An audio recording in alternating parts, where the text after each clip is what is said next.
আপনি কি মনে করেন আপনার প্রতিটি সিদ্ধান্ত নিজের ইচ্ছায় নেওয়া নাকি সবকিছু আগে থেকেই নির্ধারিত? বিজ্ঞান, দর্শন এবং ইসলাম এই তিনটি ক্ষেত্রেই এই প্রশ্নে রয়েছে গভীর বিশ্লেষণ। আজকের ভিডিওতে আমরা জানার চেষ্টা করব ফ্রি উইল বা স্বাধীনতা এটা কতটুকু সত্য।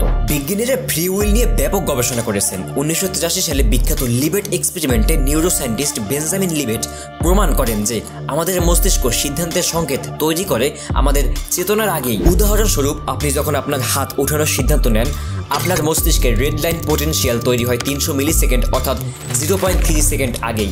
অর্থাৎ আপনার মস্তিষ্ক আপনার সিদ্ধান্তের আগেই আপনার জন্য এটি প্ল্যান করে রেখেছে। এখন প্রশ্ন হলো, আমরা আমাদের জীবনের সিদ্ধান্তগুলোতে কি আমরা সত্যি স্বাধীন? যদিও ডিটারমিনিজম তত্ত্ব বলে যে আমাদের সবকিছু আগে থেকেই নির্ধারিত। আমাদের জিন, পরিবেশ এবং অতীতের অভিজ্ঞতা এগুলোই আমাদের সিদ্ধান্তকে প্রভাবিত করে। এমনকি আপনি যা ভাবছেন সেটাও কারণ ফলাফল শৃঙ্খলার অংশ।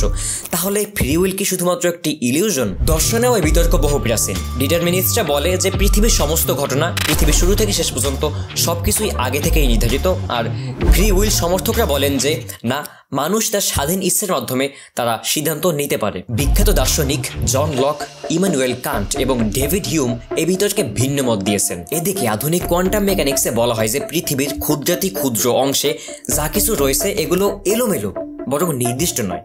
তাহলে সেখানে কি সত্যি স্বাধীনতা আছে? এই প্রশ্নের উত্তর আসলে এখনো খোঁজা হচ্ছে। তবে ইসলামে এই বিষয়টি অত্যন্ত সুন্দরভাবে ব্যাখ্যা করা হয়েছে। এখানে ফ্রি উইল এবং কদর বা পূর্ব নির্ধারণ একই সাথে কাজ করে। মহান আল্লাহ তাআলা মানুষকে সীমিত স্বাধীনতা দিয়েছেন যাতে মানুষ ভালো এবং খারাপের মধ্য থেকে বেছে নিতে পারে। কুরআন বলে যে সত্য এবং মিথ্যার পথ দেখিয়ে দেওয়া হয়েছে, এখন সিদ্ধান্ত সম্পূর্ণ তোমার। মহান আল্লাহ তাআলা জানেন যে কি ঘটবে, কিন্তু সেই জ্ঞান আমাদের সিদ্ধান্তকে প্রভাবিত করে না। উদাহরণস্বরূপ, একটি ক্লাসে একজন টিচার বা যে শিক্ষক, সে কিন্তু জানেন যে কোন ছাত্র ভালো করবে এবং কোন ছাত্র খারাপ করবে। এখন শিক্ষকের জ্ঞানের কারণে কিন্তু সেই ছাত্রের ভালো বা খারাপ বা সেই ছাত্রের যে পারফরমেন্স সেটা কিন্তু নির্ধারণ করে না। এখন ইসলামিক দৃষ্টিভঙ্গি থেকে দেখতে গেলে ফ্রি উইল আমাদের জন্য একটি পরীক্ষা।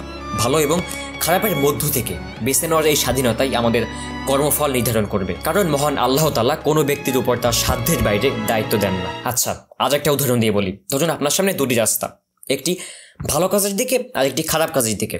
এখন মহান আল্লাহ তাআলা তো জানেন যে আপনি কোন রাস্তাটি বেছে নেবেন, আপনি কি ভালো কাজের দিকে যাবেন নাকি খারাপ কাজের দিকে যাবেন, কিন্তু সিদ্ধান্ত কিন্তু সম্পূর্ণ আপনার হাতে যে আপনি কোন দিকে যাবেন, যে ভালো না খারাপ।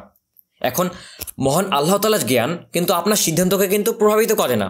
আপনি কিন্তু সিদ্ধান্ত নিচ্ছেন আপনার চয়েসের উপর যে আপনি কোন দিকে যাবেন, ভালো না খারাপ। তাহলে আপনার কি মনে হয়, আপনি কি সত্যি স্বাধীনভাবে সিদ্ধান্ত নিতে পারেন, নাকি এই স্বাধীনতা বা সব কিছুই শুধুমাত্র একটি ইলিউশন? যাই হোক, আপনার মতামত কিন্তু কমেন্ট সেকশনে জানাতে ভুলবেন না। দেখা হচ্ছে অন্য কোনো ভিডিওতে। ততদূর পর্যন্ত সবাই ভালো থাকবেন, সুস্থ থাকবেন। আর হ্যাঁ, অবশ্যই এই ভিডিওটা যদি ভালো লেগে থাকে তাহলে সাবস্ক্রাইব তো মাস্ট, একটি লাইক দিবেন এবং সম্ভব হলে শেয়ারও করবেন। আল্লাহ হাফেজ, ভালো থাকবেন সবাই।